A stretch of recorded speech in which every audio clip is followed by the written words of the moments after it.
আল্লাহ। এরপরে বলতেছেন বিয়াদিকাল খাইর, সমস্ত কল্যাণের মালিক আল্লাহ আপনি। ইন্নাকা আলা কুল্লি শাইইন কাদির, নিশ্চয়ই আল্লাহ আপনি সব কিছু করতে সক্ষম। এক সময় বহু ক্ষমতাবান ছিল, ক্ষমতার জয় জয়কার ছিল, আজকে সে জনগণের চোখে লাঞ্ছিত। জোরে বলেন ঠিক কিনা? যে আমরা যারা আজকে ক্ষমতায় এসেছি, যাদের প্রার্থীরা ক্ষমতায় এসেছে, এই আয়াতকে মনে রাখতে হবে, আমাকে ক্ষমতা দিয়েছেন আল্লাহ। আমি যদি আল্লাহর মর্জি মাফিক না চলি, আমি যদি ক্ষমতা পায়া অহংকারী হয়ে যাই, আমি যদি ক্ষমতা পায়া জুলুম করি, আমি যদি ক্ষমতা পায়া বৈষম্য করি, আমি যদি ক্ষমতা পায়া পূর্বের জালিমদের মতো মামলা বাণিজ্য করি, ইত্যাদি ইত্যাদি, আল্লাহ আমার ক্ষমতাকেও মুহূর্তের মধ্যে ছিনে আনিতে সক্ষম। এটা ইমানের দাবি, বিশ্বাস। জোরে বলেন ঠিক কিনা? এই বিশ্বাস নিয়ে যদি আমরা ক্ষমতা পায় আনন্দিত হই, তাইলে আল্লাহ চাহে তো আমার ক্ষমতা দীর্ঘস্থায়ী হবে, দীর্ঘদিন আমি সুনাম সুখ্যাতির সাথে ক্ষমতায় থাকতে পারবো। জোরে বলেন ঠিক কিনা? আমরা যেই পরিস্থিতি যাই, কোরআন থেকে যদি আমরা সবক নিতে চাই, সবক দেওয়া আছে আল্লাহ পাকের পক্ষ থেকে। আল্লাহ পাকের জন্য আবার বলছে ইন্নাকা আলা কুল্লি শাইইন কাদির, নিশ্চয়ই আল্লাহ আপনি সব কিছু করতে সক্ষম। বলেন সুবহানাল্লাহ। এজন্য যারা ক্ষমতা পেয়েছি বা যাদের প্রার্থীরা পেয়েছে বা যারা সরকার গঠন করবে এই নির্বাচনের মাধ্যমে, তাদের জন্য আমরা আগেও বলেছি, যখন বিগত স্বৈরাচারী খুনি সরকার পতন হয়েছে, আমি খুনিটা সাহসের সাথেই বলি, চাকরি পরোয়া করে বলি না, কারণ আমার ভাই খুন হয়েছে, আমার উস্তাদ খুন হয়েছে, আমার ছাত্র খুন হয়েছে। কথা বুঝেছেন? অনেকে হয়তো কষ্ট পান, সত্যকে সত্য বলে আমরা অভ্যস্ত। তখনও বলেছি যে আগামীতে যারা ক্ষমতায় আসবেন, আপনারা যদি এই ঘটনা থেকে শিক্ষা না নেন, এই ঘটনা থেকে যদি আপনারা শিক্ষা না নেন, তাহলে আল্লাহ পাক তার যে পরিণতি করছে, আপনাদের পরিণতি এর চেয়ে আরো মারাত্মক করতে পারে কি পারে না? এই কথাই মিম্বর থেকে বলেছি কি বলি নাই? আবার আজকেও স্মরণ করায় দিলাম যে না, ক্ষমতা দেওয়ার মালিক আল্লাহ, নেওয়ার মালিকও আল্লাহ। আমি যদি ক্ষমতা পাই শুকর গুজার হই, আমার ক্ষমতাকে আল্লাহর মর্জি মাফিক ব্যয় করব। জোরে বলেন ঠিক কিনা? তাইলে আমার ক্ষমতার দ্বারা জনগণ উপকৃত হবে, আমি প্রশংসিত হব, আমার জানাজায় লাখো লাখো মানুষ দলমত নির্বিশেষে ঝাঁপায়া পড়বে। জোরে বলেন ঠিক কিনা? আর যদি ক্ষমতা পায়া ক্ষমতার অপব্যবহার করি, কোন রাষ্ট্র করে, কোন জনগণ করে, কোন এমপি করে, মন্ত্রী করে বা সরকার করে, তাইলে ওই ঘটনাও ঘটবে। আমাদের সামনে আছে যে সব এমপি মন্ত্রীরা হয়তো পালানো লাগবে, নয়তো আত্মগোপন করা লাগবে। জোরে বলেন ঠিক কিনা? আল্লাহ তাআলা আমাদের দেশের জন্য যাদেরকে এবার ক্ষমতা দিয়েছেন, তাদেরকে ভালো কিছু করার, ভালো কিছু দেখানোর, জনগণের ভালোবাসা অর্জন করার তৌফিক দান করুন। আমরা এই দাওয়াত এবং এই আস্থা তাদের প্রতি পোষণ করি। জোরে বলেন ঠিক কিনা? সেই হিসেবে আগামী 5 বছর তাদের পরীক্ষা চলবে। জোরে বলেন ঠিক কিনা? যেহেতু আমরা বলেছি যে আল্লাহ পাক অনেক সময় কারো প্রতি খুশি হয়ে ক্ষমতা দেন, কাউকে পরীক্ষা করার জন্য আল্লাহ ক্ষমতা দেন। মহব্বত করে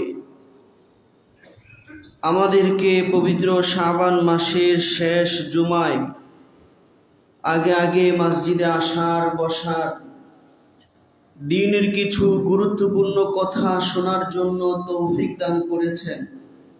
এজন্য দিল থেকে শুকরিয়া তান বলি আলহামদুলিল্লাহ। গত জুমায় আলোচনা হয়েছিল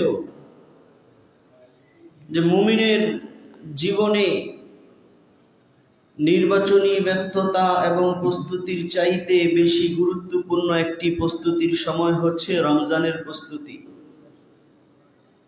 নির্বাচনের নেশায় যেন আমরা রমজানের প্রস্তুতির কথা ভুলে না যাই, এই বিষয়ে গত জুমায় আমরা আলোচনা করেছি। সেখানে এই বিষয়টাও বলা হয়েছিল, আল্লাহ পাকের যখন ইচ্ছা তখন নির্বাচন হয়ে যাবে, যাকে ইচ্ছা আল্লাহ পাক তাকে ক্ষমতায় নিয়ে যাবেন। কারো প্রতি আল্লাহ পাক সন্তুষ্ট থেকে ক্ষমতায় নিয়ে যান, কাউকে আল্লাহ পাক পরীক্ষা করার জন্য ক্ষমতায় নিয়ে যান। আমরা যেহেতু গায়েবের খবর জানি না, এজন্য আমরা একটু কি করি, চেষ্টা ফিকির মেহনত করি, কিন্তু ক্ষমতা দেওয়ার মালিক কে? আল্লাহ তাআলা। এই কথা আল্লাহ পাক পবিত্র কোরআনে জানিয়েছেন। সূরা আল ইমরানের 26 নম্বর আয়াতে আল্লাহ তাআলা বলতেছেন, কুল, হে নবী আপনি বলুন, আল্লাহুম্মা মালিকাল মুলক, ও আল্লাহ আপনি ক্ষমতা দেওয়ার মালিক, রাজত্ব দেওয়ার মালিক। তুতিল মুলকা মান তাশা, আল্লাহ আপনি যাকে ইচ্ছা তাকে আপনি রাজত্ব দেন। ওয়া তানজিউল মুলকা মিম্মান তাশা, আপনি যার থেকে ইচ্ছা তার থেকে ক্ষমতায় থাকা অবস্থায় ক্ষমতা ছিনে আনেন। আল্লাহ পাক পারেন কি পারেন? আল্লাহ পাক অতীতে এমন ক্ষমতাধর, যার ক্ষমতা শেষ হবে না, তাকে ক্ষমতা থেকে নামানো সম্ভব না, এরকম যখন মানুষের মাথায় রাখা ছিল, ওই সময় তাকে ক্ষমতা থেকে নামাইছেন কিনা? শুধু আমাদের দেশে না, সারা পৃথিবীতে তাকান, এরকম বহু ঘটনা দেখবেন যে দুনিয়ার মানুষ মনে করেছিল যে তার ক্ষমতা শেষ হওয়ার নয়, কিন্তু আল্লাহ পাক তার ক্ষমতা শেষ করেছেন কি করেন নাই। এবং শব্দটা বলছেন আল্লাহ, তানজিউল, তানজা মানে টাইনা নিয়ে নেওয়া, ছিনায় নেওয়া। একটা হলো স্বাভাবিক, এমন দিয়ে দিছে, এমন দিয়ে দিছে। আল্লাহ পাক এই আয়াতে বলছেন, তানজিউল মুলকা মিম্মান তাশা। নবী বলেন যে আল্লাহ, এটা ঈমানের কথা, যে আল্লাহ আপনি যার থেকে ইচ্ছা তার থেকে ক্ষমতা আবার টাইনা ছিনায় নেন। এটা আল্লাহ পাকের ক্ষমতা শক্তি আছে, জোরে বলেন ঠিক কিনা? পরবর্তীতে আল্লাহ আরো বলতেছেন নবীকে বলার জন্য, وَتُعِزُّ مَن تَشَاءُ وَتُذِلُّ مَن تَشَاءُ, ওগো আল্লাহ আপনি মহা ক্ষমতার অধিকারী, আপনি যাকে ইচ্ছা দুনিয়াতে সম্মানিত করেন, সম্মান দান করেন, তুইজ্জু, ইজ্জত দান করেন, ওয়াতুজিল্লু মান তাশা, আল্লাহ আপনি যাকে ইচ্ছা তাকে দুনিয়াতে বেজ্জতি এবং লাঞ্ছিত করেন। এই ক্ষমতা কার? আল্লাহ। এরপরে বলতেছে আল্লাহ ক্ষমতা দেন, এবং আল্লাহ পাক যখন কাউকে ক্ষমতা দেন, আল্লাহ পাক তার থেকে কি চান? এটাও কোরআনে আছে না নাই? আল্লাহ পাক কোরআনের অন্য আয়াতে, একাধিক আয়াত আছে, আমি বাছাইকৃত কিছু আয়াত আপনাদেরকে শোনাবো। আল্লাহ পাক পবিত্র কোরআনে বলতেছেন, সূরা হাজের 41 নম্বর আয়াতে আল্লাহ তাআলা বলতেছেন, যেখানে আল্লাহ তাআলা কিছু মানুষ, কিছু ঈমানদাররা জালেমদের জুলুমের শিকার হয়ে নিজেদের অঞ্চল থেকে প্রবাসে চলে যেতে হয়েছিল, জুলুম থেকে বাঁচার জন্য দেশান্তর হইতে হয়েছিল, আল্লাহ পাক আবার তাদেরকে ক্ষমতা দিয়েছেন। ওই ক্ষমতা ফেরাউন এবং মূসা আলাইহিস সালামের ঘটনাকে কেন্দ্র করে তখন আল্লাহ পাক যারা মাজলুম ছিল তাদেরকে ক্ষমতা দেওয়ার যখন সময় এসেছে, তখন আল্লাহ এই আয়াত নাজিল কইরা, তখন আল্লাহ এইভাবে বলেছিলেন, কোরআনে আয়াত নাজিলের মাধ্যমে সেই ঘটনা আমাদেরকে জানানো হয়েছে। আল্লাহ পাক বলতেছেন যে মাজলুমরা, যারা ভালো লোক, তারা যদি ক্ষমতায় আসে কি হবে? আল্লাহ বলেন, আল্লাযীনা ইম্মাক্কান্নাহুম ফিল আরদি, যারা মাজলুম ভালো মানুষ ছিল, এরা এমন ভালো মানুষ, এরা যদি ক্ষমতায় আসে তাহলে আকামুস সালাতা, আমি আল্লাহ যদি তাদেরকে ক্ষমতা দেই, আল্লাহ নিজে বলছেন মাক্কান্না, আমি আল্লাহ যদি ক্ষমতা দেই তাহলে কি করবে? আকামুস সালাত, তারা নামাজ কায়েম করবে। সুবহানাল্লাহ। ওয়া আতাউজ যাকাত, যাকাত প্রদান করবে। আল্লাহ পাক আমলের এই দুইটা বিষয় বলেছেন। আমলের, যেটা দেখতে আমল মনে হয়, এরকম আমলের দুইটা বিষয় বলেছেন। মুফাসসিরিনে কেরাম ব্যাখ্যা করেছেন যে শরীয়তের গুরুত্বপূর্ণ দুইটা আমল হচ্ছে নামাজ এবং যাকাত।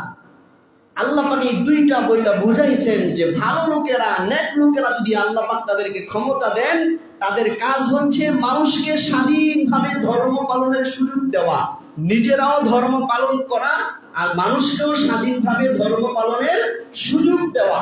এই সুযোগ দেওয়ার উদাহরণস্বরূপ আল্লাহ পাক দুইটা কথা বলেছেন। এক নাম্বার, নামাজের ব্যবস্থা করবে, যাকাত যেন স্বাধীনভাবে ন্যায়সঙ্গত মানুষ দিতে পারে, এই নিজেরাও করবে, জনগণকে উদ্বুদ্ধ করবে, ব্যবস্থাও করবে। সব এই দুইটাকে বলে আল্লাহ সব বুঝাইছেন। যে ভালো লোকেরা ক্ষমতায় আসলে তাদের কাজ হলো তারা যদি নিজেদেরকে ভালো মনে করে সমাজে স্বাধীনভাবে মানুষকে ধর্ম পালনের স্বাধীনতা দেওয়া, ব্যবস্থা করা। জোরে বলেন ঠিক কিনা? এর থেকে এটা বুঝে আসে কিনা? 3 নাম্বার দুইটা কাজ যেটা দাওয়াতিমূলক কাজ, আল্লাহ বলতেছেন তাদের আরো কাজ হচ্ছে ও আমারু বিল মারুফ। আল্লাহ পাক বলেন ভালো লোকেরাদেরকে যদি আমি আল্লাহ ক্ষমতা দান করি তাহলে তারা মানুষকে সৎ কাজের আদেশ করবে। সুবহানাল্লাহ। ওয়া নাহাউ আনিল মুনকার, এবং অসৎ কাজ থেকে নিষেধ করবে। প্রথম দুইটা বুঝাইছেন যে সমাজে স্বাধীনভাবে ধর্ম পালনের সুযোগ দিবে, আর নিজেরা গুরুত্বের সাথে এই দুইটা কাজ করবে, সৎ কাজের আদেশ করবে, অসৎ কাজ থেকে মানুষকে নিষেধ করবে। এরা যদি ক্ষমতা পায় যারা এটা করবে তাদের প্রতি আল্লাহ কি খুশি।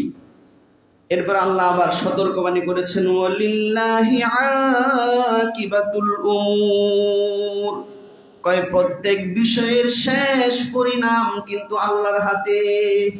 শেষ পরিণাম কার হাতে? আল্লাহর হাতে। তাহলে এখানে ও আমারু বিল মারুফ, সৎ কাজের আদেশ করবে। অর্থাৎ রাষ্ট্রীয় উদ্যোগে রাষ্ট্রের ক্ষমতাশীলরা যদি ভালো মানুষ হয়, এই ভালো মানুষের ক্ষমতায় যাওয়ার কাজ হচ্ছে তারা রাষ্ট্রীয়ভাবে সৎ কাজের আদেশ করবে। অর্থাৎ রাষ্ট্রীয়ভাবে সন্ত্রাস দমন করবে, চাঁদাবাজ দমন করবে, দুর্নীতিবাজ দমন করবে, চোর বাটপার দমন করবে, ঘুষের লেনদেন দমন করবে, সুদের ছড়াছড়ি দমন করবে। যত অন্যায় অপরাধ আছে সেগুলোকে রাষ্ট্র নিজে দমন করবে।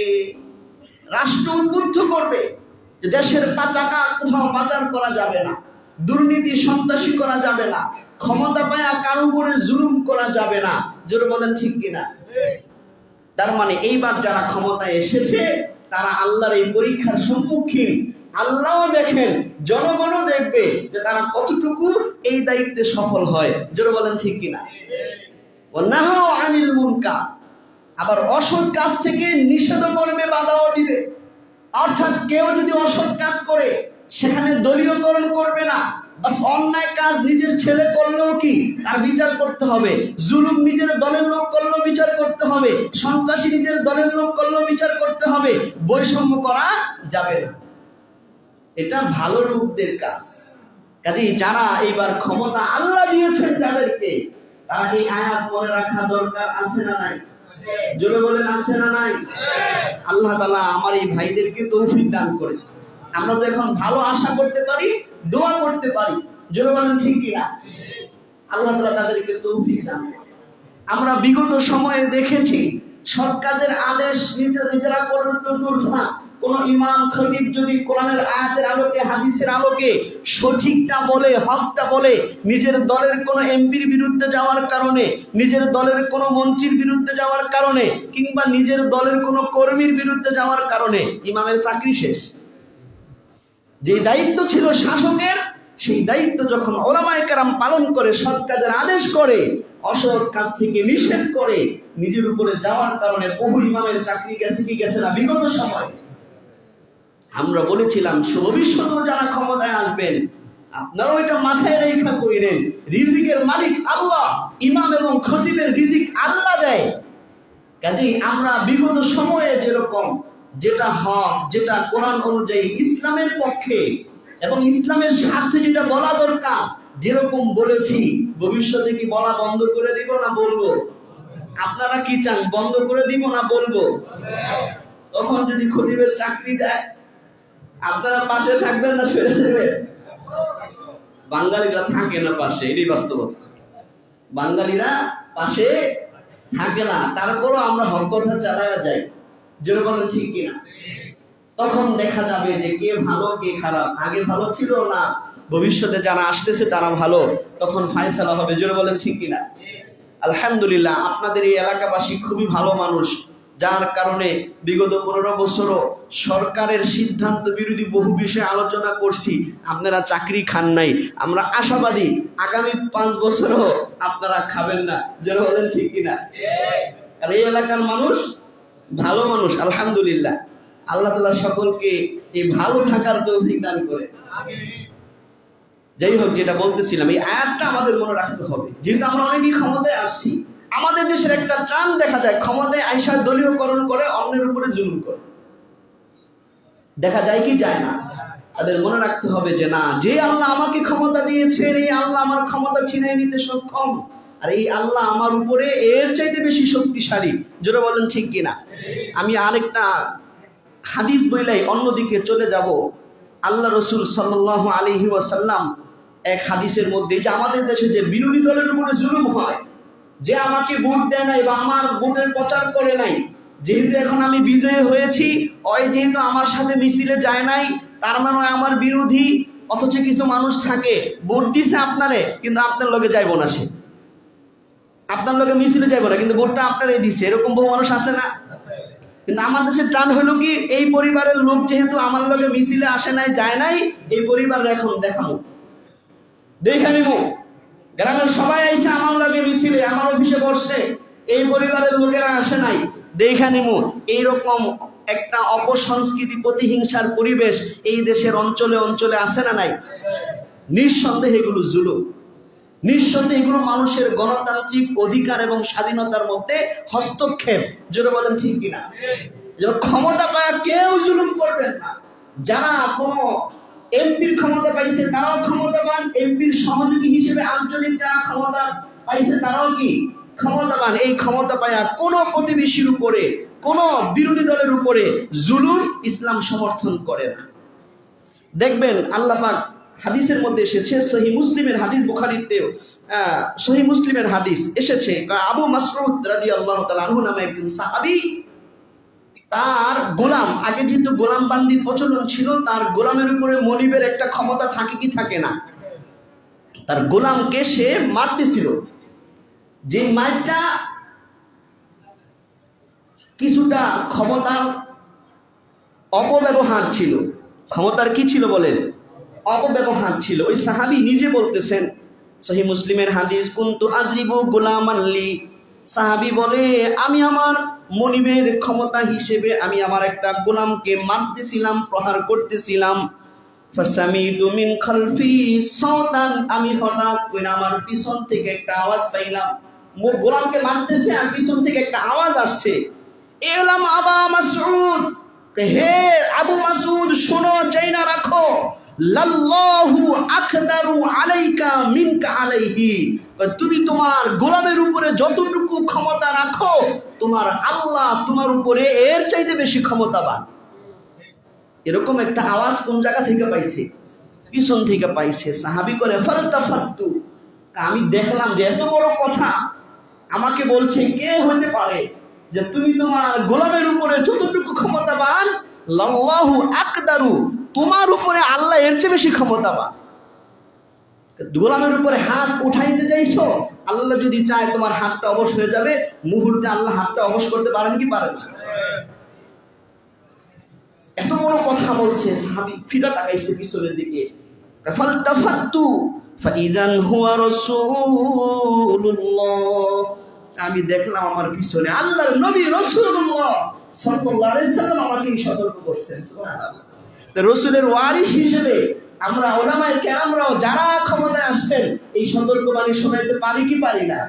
যে আপনারাও এটা মনে রাখতে হবে, আল্লাহ যে আমার আল্লাহ আকদারু, আমার উপরে বেশি ক্ষমতাবান, মিনকা আলাইহি, আমি জনগণের উপরে যতটুকু ক্ষমতার অধিকারী হয়েছি তার চাইতে আল্লাহ বেশি ক্ষমতাবান কি বান না?